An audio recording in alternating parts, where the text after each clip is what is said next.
a lot of the burglaries and burglary repairs that I've attended, it strikes me that quite often, or it seems like quite often, that the target or the goal of the burglar is to go for something that's not in the house, and a lot of the time they're looking for ways to take a vehicle. You know, the amount of times we'll say someone broke in, they took the keys. Yeah. So I think it's only right that we cover some vehicle security.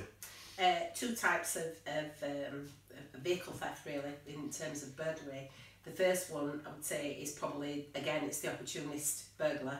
So they break in because they can, or they walk in because they can, and right in their field of vision, or you know, in front of them on the hall table, or you know, is a set of car keys. So they will often take the car just for the hell of it. And they're often the vehicles that they then run around in, perhaps change the plates, and you might, very often they may be recovered.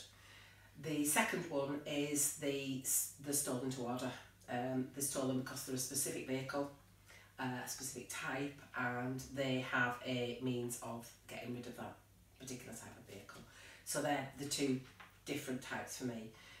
But of course, the process for securing your vehicle needs to be exactly the same.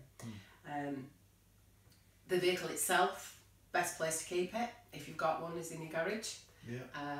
I would say there's a high percentage of us that can't get our vehicles in our garages because they're full of other things.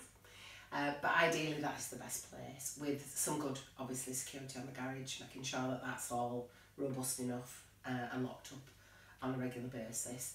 The second is to actually have the vehicle within the curtilage of your property, so that means it's on your driveway, it's nearby, it's overlooked. It might be covered by, you know, small cameras from the house or lighting from the house itself. And then the third option is obviously the on-street parking, which is probably the least secure possible. But making sure that, one, exactly is the same with the house. You make sure you lock the vehicle, secure it every evening, or when you're leaving it during the day.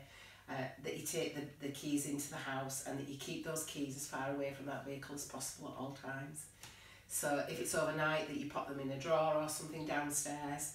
If you've got a keyless vehicle, maybe put those keys into a tin or into one of the safe pouches to protect the chip in the actual keys, so that the keys can't talk to the car, and vice versa. But also, you know, don't advertise the keys. Don't take the keys upstairs. Right. Leave them downstairs. My view is, if they want to steal a lump of metal with rubber wheels, let them take it. Don't let them damage you in the process. Sure, yeah. And that's the difficult thing, isn't it? And I generally say to people that if they leave them downstairs for that reason, but at the same time out of the sight, so it's not That's an advertisement, right. But it's somewhere that stops them from coming any further. They're in a drawer, they're in a tin, they're away from sight. Just making sure, like you say, you're not advertising it, but that they don't have to come to you for those keys. They can replace a car. You can go buy a new one, can't buy a new person. Absolutely.